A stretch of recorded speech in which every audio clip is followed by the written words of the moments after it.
As we head through the later part of winter, you'll see the acacias just starting to come into flower. This is the sort of iconic valley view as you look into the garden. Later on, give it another month or two and the rhododendrons will start to come into play and really light this area up with a wash of colour.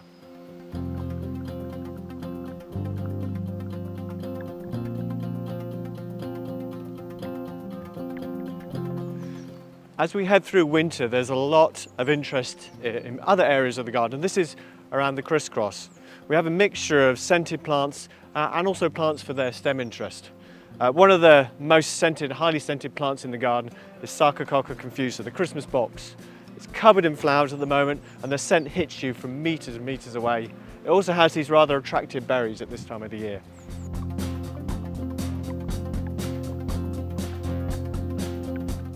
We have many acers planted around the crisscross, but one of the most spectacular for stem interest in the winter is Acer Sangu Kako. It has this wonderful pink tinge to those tips of the new growth from last year. One of the more unusual acers is Acer griseum. It has this wonderful peeling cinnamon coloured bark which really looks good through the winter. It also has good spring colour when it comes into leaf and fantastic autumn colour, so a real good addition to any garden. One of the more unusual plants in the garden that flowers at this time of the year is Fuchsia excorticata from New Zealand. It has this wonderful cinnamon coloured bark that's like a jade green colour underneath. It's actually one of the tallest of all of the fuchsias growing. You can see it's formed a tree here and it will self-seed and set seed around the garden. It has these wonderful flowers that look really pretty, and apparently in New Zealand the Maori maidens use the pollen as face paint. Some parts of the garden are quite challenging with the conditions. This bank is very steep and very shallow soil, so not great for growing a lot of things on. But betulas in particular are very good at tolerating dry conditions and more stony soil. This is Betula albosinensis China Rose. It has this fantastic colour to the stem. So you'll see these planted in some of those areas, as I say, that the conditions are more challenging, but worth it for this fantastic display of the stems at this time of the year. And probably the most spectacular of all the coloured stem plants is Luma apiculata. This South American myrtle seeds prolifically through the garden, so you'll see it in lots of different locations, but it looks fantastic throughout the year, and in particular on a sunny day like today, where the sun is very low and filters through, showing off these wonderful stems.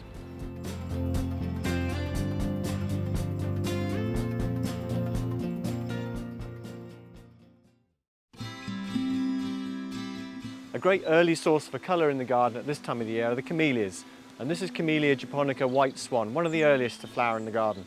It has these really bold flowers which really stand out, and you can see the flowers that have fallen on the floor, so it's a good indication that there's something to look at above you.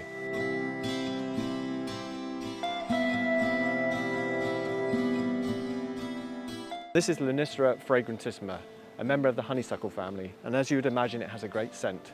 A fairly insignificant flower, but it really does stand out as you catch that aroma as you head around the garden. This is Acacia oxycedrus, or the spike wattle as it's commonly known. You can see why with these sharp spines. It has a pretty acacia-like flower which really stands out. It's the first time it's flowered at tree, but it's a fairly insignificant plant, but the flowers really do shine with their lovely bright colour.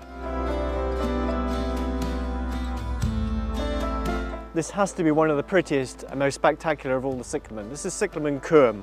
It has more of a rounded leaf as opposed to hedropholium, which is more wavy. It has these lovely marble patinated leaves, but the real star of the show are these beautiful deep pink flowers at this time of the year. It will flower for several months as well. It really does go on for quite a long time, and it will naturalise and gradually fill this area. This is Drimys winteri. You can see it's still flowering at this time of the year, goes on for another couple of months, so it really is quite a long flowering period. It's probably one of the oldest plants in the country. You can see the old stems below, and you can see where it's just sort of naturally spread around, layered, and formed a large thicket or clump. It really is a great plant with this lovely evergreen leaf and this beautiful yellow flower.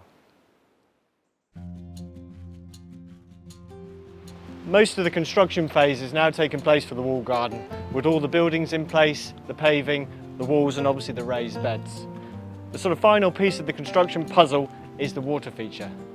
This is a granite cider press which is going to play a central role The water will cascade over the stone in the middle into the central pool, over the lip at the edge, into this outer rim, and then it'll be circulated back in through the system. So it'll be a very slow movement of water to create a ripple effect. So once this is in place in the middle, we can then work on the borders, the lower beds either side, and then obviously the exciting part, the planting. As you can see above me, the glass pavilion is in place, as are the side buildings, which give you a bit of cover from the rain. There'll be seated areas within here so you can enjoy the views out into the walled garden. We've got a lovely granite paved area as well to help keep this area clean and tidy.